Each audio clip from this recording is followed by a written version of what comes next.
I have a task today, and I need you guys actually to help me with it. So you'll find a pen or several pens and paper on the tables next to you.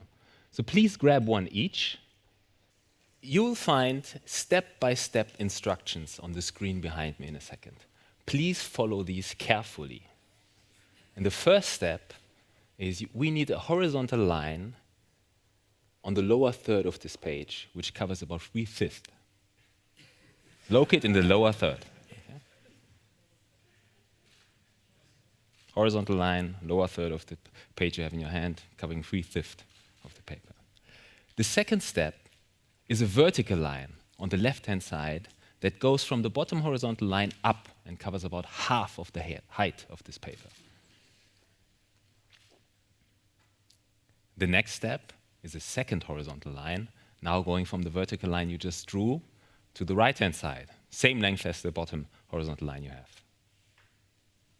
From the left over to the right. The next thing we need, if you look to the right-hand side of the second horizontal line, we're drawing a line that goes up in a 45-degree angle, up roughly to the middle of the paper. Some might have an idea by now. The next step is we're closing the box with a vertical line on the right-hand side that connects the two horizontal lines you just drew. Okay. I guess and I hope that most of you know what we're doing by now, so please close the house you have just been drawing. And allow me to grab a few examples here. Do I have one?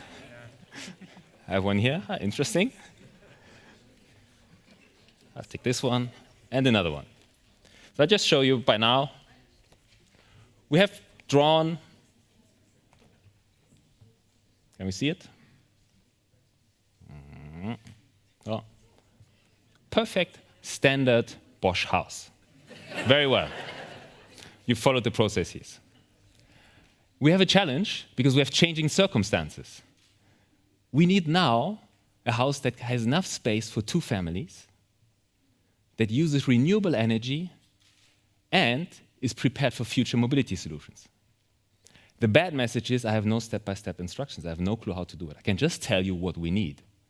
So please use the next 20 to 30 seconds to cover these requirements, either by drawing a new house or the one you just started. Time starts now.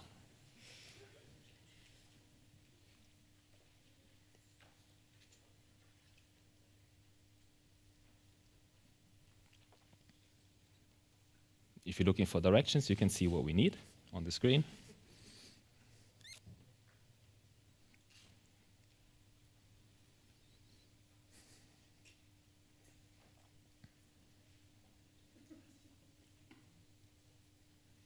Ten seconds left.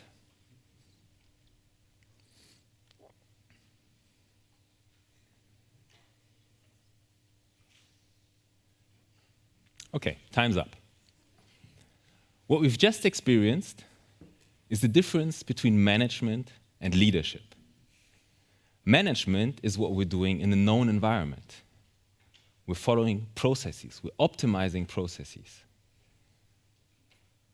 The focus is on excellence and execution.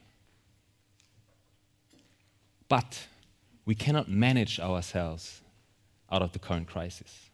We cannot optimize ourselves into new markets. Uncertain times, like the one we have now, are calling for leadership. And while leadership is done all the time, it is when we have no step-by-step instructions, when the path is uncertain, that leadership grows significantly in importance. We need to create a joint understanding of the direction into which we're going. Allow me to give you a few examples to make this more tangible. So we've all been in the situation where we build up something new, being it a house, a project, a new company, and we face changing circumstances along the way. And when you start on day one, you have a vision. Okay, this is where we want to go. On day 2, you start focusing and steering because the resources are limited. Time, people, budget. So you look at the things you need to do first, things that need to get done first. And when you face changing circumstances, there's a very simple rule. the clearer the goal is to everyone involved, the faster you get around hurdles. But if you make it too specific, you create friction and effort. Now imagine the house. You're building it with a nice driveway, space for 2 cars, and a basketball basket. While setting it up, the builders hit a rock. If you have given them very specific instructions, that the basket needs to be 5.6 meters from the street, 4.5 meters from the garage, we're stuck. Nothing is going to happen.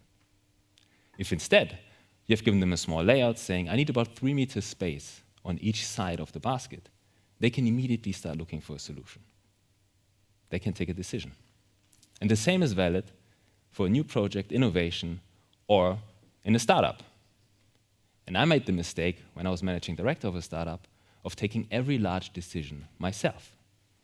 So the team was very used to it. They would send me emails, problem statement, request for a decision.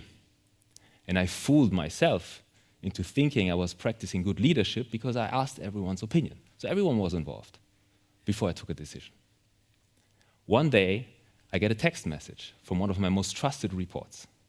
She said, I really need this decision I asked you about 2 weeks ago. I was actually a little bit confused because I vaguely remembered the message and the decision was so crystal clear to me that I didn't react. The team wasted 2 weeks waiting for me. And at that moment, I realized I failed my team. I failed to lead them. I was micromanaging them. So I introduced a new rule, the 48-hour rule. If you need a decision, send me the problem statement with your proposal for action, and if I have not reacted within 48 hours, your proposal is accepted. Trust me, I was very nervous about that. And my team was actually very skeptical if I would honor my promise. But it worked perfectly. Put the decision where the information is. And I can imagine some of you might question themselves now or ask, but what is my role as a leader if I'm not taking any decisions?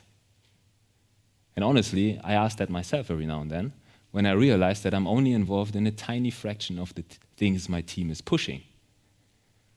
I have 2 small kids, and it's similar to the feeling when your kids can tie their shoes and put on their jacket and just run out. I'm off that, and you're like, okay, hold on. Okay, what is my role here? They're running the show on their own. Similar, the teams, they're running the business on their own. And that's a good thing, because in the highly dynamic, complex world we're living in, if I was involved in every decision, I would be a horrendous bottleneck. Remember my earlier story. So my role as a leader is not to know all the answers or to take all the decisions. My role is to create the room for the team so they can unlock their potential, and I orchestrate the search for answers. This view on leadership is very important for me if we talk about future and result focus. We're very good at optimizing. We're very good in introducing TIP, lean management. We have hit production goals. We meet customer requirements. We've been doing this for years. And it can be very, very frustrating to hear, this is not enough. We need to do more. And it's true. This work, the revenue, the margins, are safeguarding our financial independence. But we cannot optimize ourselves into new markets. We cannot manage ourselves into new opportunities. We need everyone to understand where we're going, the direction we're taking, and why we're going there. This is the future orientation. And if we have established that, we can look at today's results, and we can evaluate them and decide if and how they contribute to this future. We can also take the tough decisions to stop things we were convinced of earlier because they're not contributing to this future anymore. But it's much easier to let go of things if you know and understand why. It's much easier to let go of things if they're not contributing to the future and focusing on the results that are contributing to and safeguarding our future. Coming to an end, I want to propose that leadership is going to help us predict the future by creating it. It is my responsibility to lead myself, to lead others and my organization with the future in sight and today's results as the foundation. I cannot lead by giving step-by-step instructions. I have to provide guidance and orchestrate the search for answers. In order to be successful in this, as a leader, I need to be trusting, transparent, open, honest, and authentic. Thank you.